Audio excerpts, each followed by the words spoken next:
प्यारे बच्चों, आज हम आपके बीच ट्रायंगल के भाग 8 का वीडियो लेकर के उपस्थित हुए हैं। इससे पहले 7 भाग आपके मध्य भेजे जा चुके हैं। 7वें भाग में प्रश्नावली 6.2 के प्रश्न नंबर 4 और 5 का सलूशन आपके मध्य भेजे थे। आज उसी के आगे के प्रश्नों के हल आपके सम्मुख भेजने जा रहे हैं।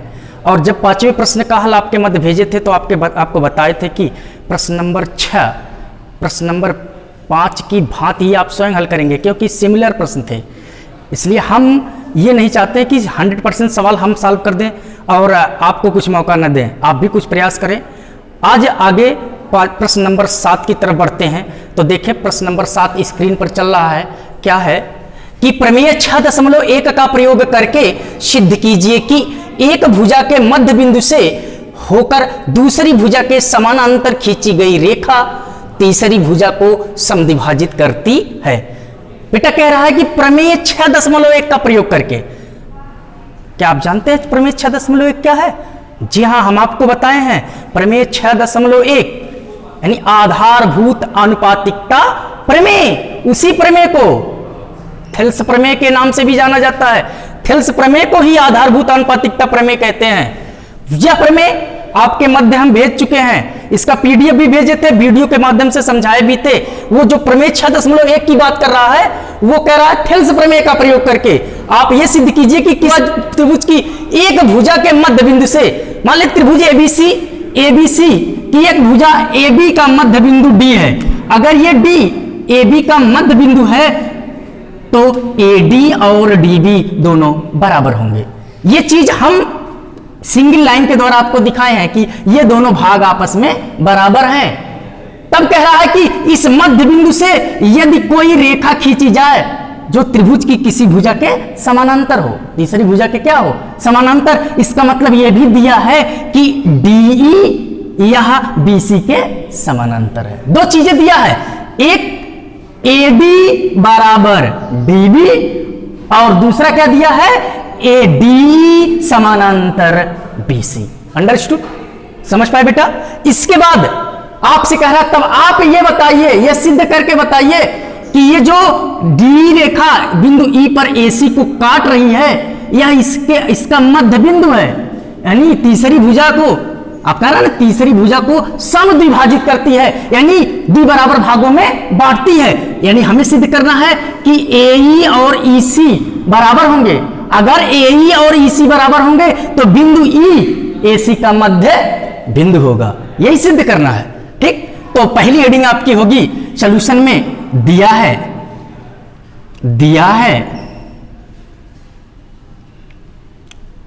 जिसे इंग्लिश में गिवन दैट कहते हैं। गिवन दैट दिया क्या है?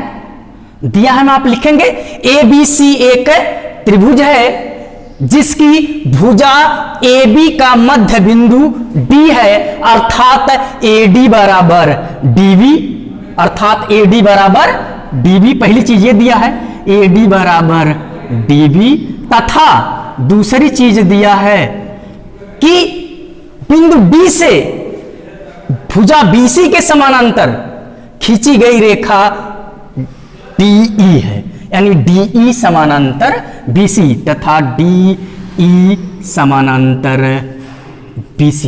ये इतनी बातें दी गई हैं। इसके अलावा और कुछ नहीं पता हमें यही पता है कि त्रिभुज ABC की भुजा AB का मध्य बिंदु D है। अगर मध्य बिंदु D है तो AD बराबर DB के होगा, ये चीज पता है। तथा बिंदु D से BC के समानांतर खींची गई रेखा DE है, जो कह रहा है कि सिद्ध कीजिए कि त्रिभुज की तीसरी भुजा को समद्विभाजित, सम माने होता है बराबर बराबर और द्वि माने दो, विभाजित माने भागों में बांटना। समद्विभाजित माने होता है दो बराबर भागों में बांटना, यानी बिंदु E AC को दो बराबर भागों में बांटता है, अर्थात AE बराबर EC। और जब AE बराबर EC है तो बिंदु E कहां होगा? AC के मध्य में। ठीक, यानी अगली हेडिंग दूसरी नंबर 2, सिद्ध करना है जिसे इंग्लिश में टू प्रूव कहते हैं। टू प्रूव सिद्ध करना है। सिद्ध क्या करना है कि बिंदु ई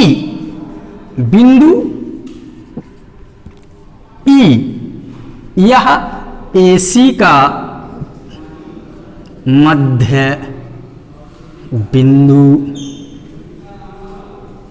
है। अगर मध्य बिंदु यानी AE और EC दोनों क्या है, बराबर है, AE बराबर AC। ठीक बेटा, आइए इसके बाद इसके उपपत्ति की तरफ बढ़ते हैं। नंबर 3 उपपत्ति, जिसे प्रमाण भी कहा जाता है या इंग्लिश में प्रूफ। देखिए प्रूफ में त्रिभुज ABC को लेकर चल रहे हैं। चूंकि त्रिभुज ABC में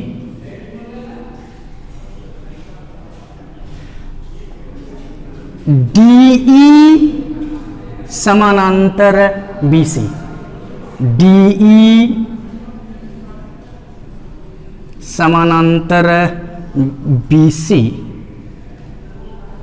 इसलिए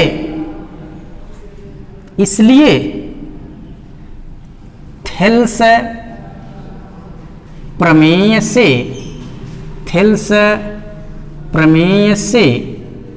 थेल्स की प्रमेय क्या है बेटा, हम आपको बता चुके हैं। थेल्स की प्रमेय यही है कि यदि किसी त्रिभुज में उसकी किसी एक भुजा के समानांतर कोई रेखा खींची गई हो तो वह शेष दो भुजाओं को समान अनुपात में बांटती है। ठीक, थेल्स प्रमेय के अनुसार AD बटा DB, AD बटा DB यह बराबर होगा AE बटा EC, AE बटा EC के समीकरण नंबर, इसको सपोज कर लें 1, मान लें समीकरण नंबर 1 है। परंतु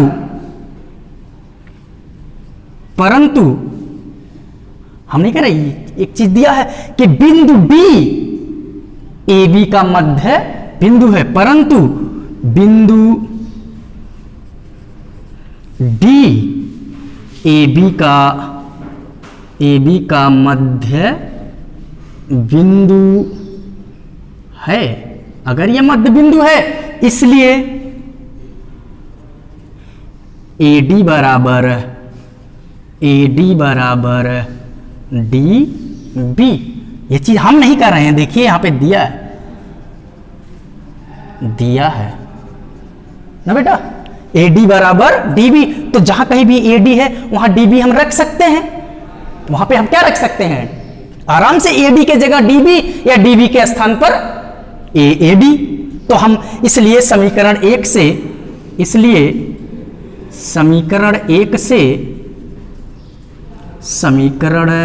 1 से हमको क्या मिलेगा, AD के स्थान पे क्या रख दें, DB बटे DB बराबर AE बटा EC। यहां तक कोई डाउट बेटा? नो। यहां देखिए DB से DB कैंसिल हो गया, ठीक है। This implies that 1/1 is equal to AE by EC। यहां पे एक का त्रिय गुणा AE में करेंगे, नो चेंज। त्रिय गुणा कर EC का 1 में करेंगे, नो चेंज।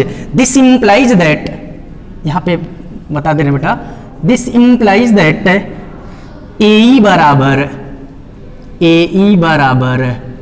EC। ठीक, यहां पे हमें क्या मिला, AE बराबर EC। AE ये दूरी AE और यह बराबर किसके, AC के। अगर बेटा ये दोनों दूरियां बराबर हैं, यहां देखिए AE बराबर EC मिला है ना, अगर ये दोनों बराबर है तो इसका मतलब बिंदु E AC के बीचों बीच है, तभी तो दोनों दूरी बराबर होंगी। अतः बिंदु E AC का मध्य बिंदु है, यही सिद्ध करना था। Hence proved.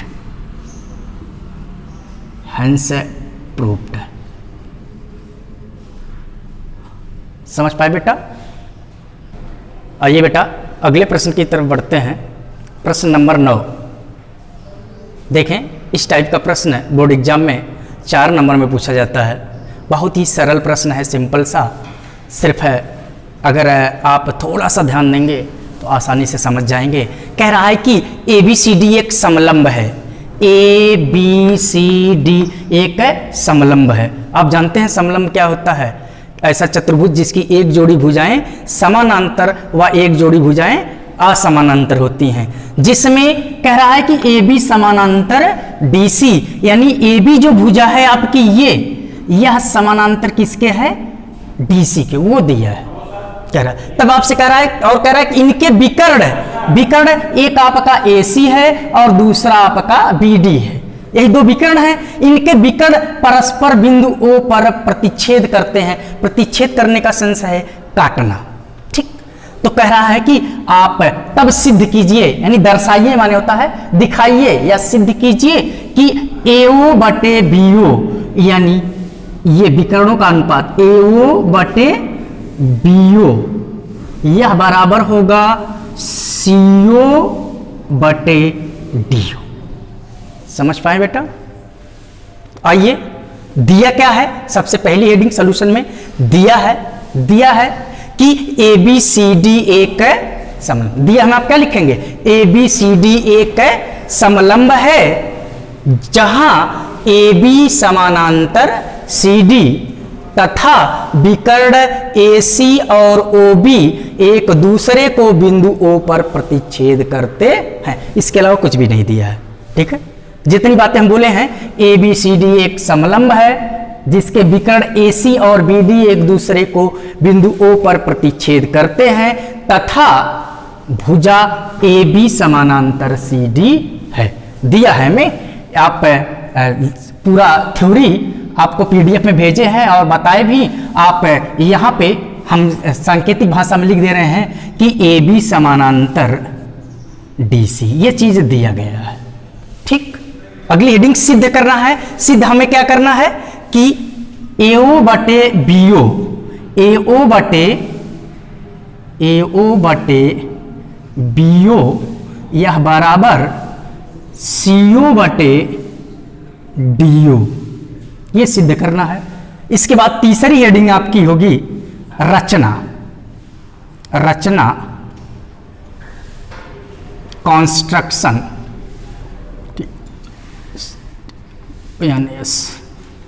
कॉन्स्ट्रक्शन में रचना में हम भुजा CD के समानांतर एक रेखा EO खींचे हैं, यानी EO समानांतर किसके? CD के। रचना में लिखेंगे EO समानांतर CD खींचा। ठीक बेटा, तत्पश्चात हम उपपत्ति की तरफ बढ़ रहे हैं। उपपत्ति में, प्रूफ में सबसे पहले हम लोग एक ऐसा त्रिभुज लेंगे कि जिसमें EO हो। ठीक, वो त्रिभुज ले रहे हैं कि त्रिभुज ADC देख रहे हैं बेटा? ADC प्रूफ में देखेंगे त्रिभुज, चूंकि त्रिभुज ADC में, प्रूफ पर ध्यान देंगे बेटा, बहुत इंपॉर्टेंट है। त्रिभुज ADC में, इस त्रिभुज में चूंकि EO समानांतर DC, हम नहीं कह रहे हैं, यह रचना में हम लोग किए हैं। ठीक है, चूंकि त्रिभुज ADC में EO समानांतर DC, रचना से, कहां से? रचना से। इसलिए हम जानते हैं कि जब किसी त्रिभुज में किसी भुजा के समानांतर कोई रेखा खींची गई हो तो वे दोनों बिंदु उन दोनों भुजाओं को समान अनुपात में बांटते हैं। किस प्रमेय से? थेल्स प्रमेय से। इसलिए थेल्स प्रमेय से, थेल्स प्रमेय से, थेल्स प्रमेय से हमें क्या मिलेगा? AE बटे DE, AE बटे DE बराबर AO बटे CO, AO बटे CO। कुछ लड़के सोच रहे होंगे AO बटे OC काहे नहीं गुरुजी कर रहे हैं ना, अरे OC कहें या CO, जो पढ़ने में थोड़ा ठीक लगे, अच्छा लगे, ठीक है, उच्चारण करने में आसानी हो, वो नाम आप कह सकते हैं, कुछ गलत नहीं है। OC कहें या CO, दोनों बात एक ही है, ठीक बेटा। इसको हम समीकरण नंबर 1 सपोज कर लें, इक्वेशन नंबर फर्स्ट। तत्पश्चात फिर आगे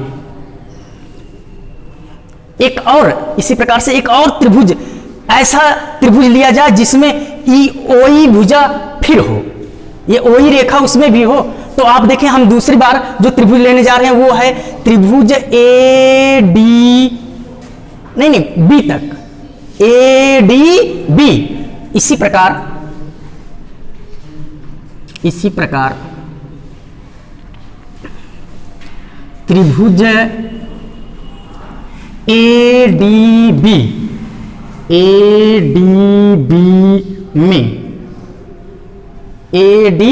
में हम देख रहे हैं कि EO यह समानांतर CD के है।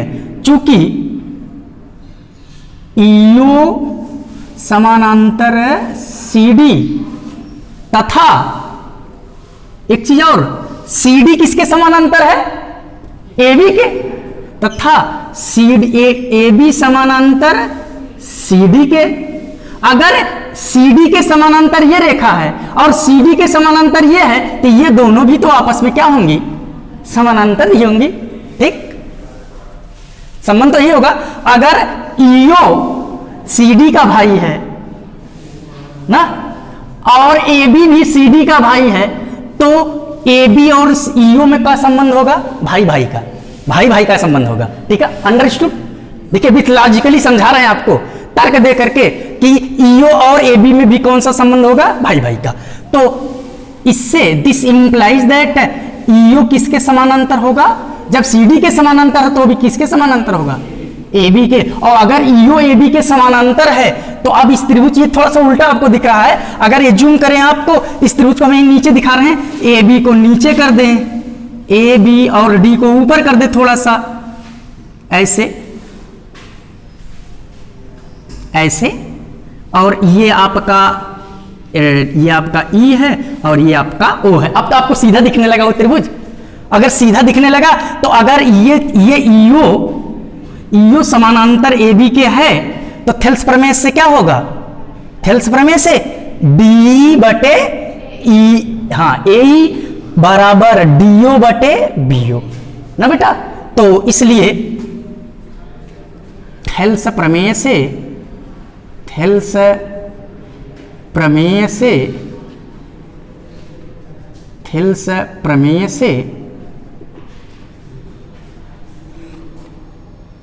यहां से देखें DE बटे AE, DE बटे AE, यह बराबर यहां से DO बटे BO, DO बटे BO। ऐसे देखें बेटा, ये इसी त्रिभुज को जो ऊपर से आपको उल्टा दिख रहा था, इसको हम नीचे बनाए हैं। इसमें जब ये दोनों भुजाएं समानांतर हैं तो ये दोनों बिंदु इन दोनों भुजाओं को समान अनुपात में बांटेंगे। तो DE बटे AE वही लिखे हैं, यह बराबर होगा DO बटे OB या BO, ठीक। समीकरण नंबर इसे मान लें 2, सपोज कर ले इक्वेशन नंबर 2। समीकरण 1 और 2 थोड़ा दोनों में आप देखेंगे, इसको थोड़ा सा इसको ना मानकर इसके आगे वाले को इसको 20 का व्युत्क्रम करके लिख दे, तब आप देखें, या AE बटे, तब ज्यादा समझ पाएंगे, DE बराबर बीओ बटे डीओ। अब इसको समीकरण नंबर 2 माने, समीकरण नंबर 2। अब समीकरण 1 और 2 दोनों को खूब ध्यान से देखेंगे बेटा तो आपको क्या दिखेगा कि इनके बाएं पक्ष LHS, इनके बाएं पक्ष बराबर है ना। अगर बाएं पक्ष बराबर है तो दाएं भी बराबर होंगे। इसलिए समीकरण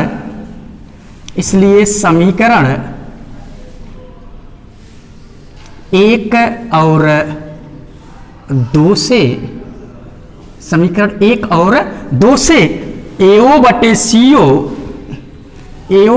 CO बराबर BO बटे DO। कोई परेशानी बेटा? या यहां से तिरिया गुणा करके BO को नीचे ला दें यहां पे, और यहां से CO को तिरिया गुणा करके ऊपर कर दें, या AO बटे BO बराबर CO बटे DO। और देखें बेटा यही सिद्ध करना है, AO बटे BO बराबर CO बटे DO, hence proved, hence proved. तो हम उम्मीद करते हैं कि आप लोग बेहतर ढंग से समझ पाए होंगे।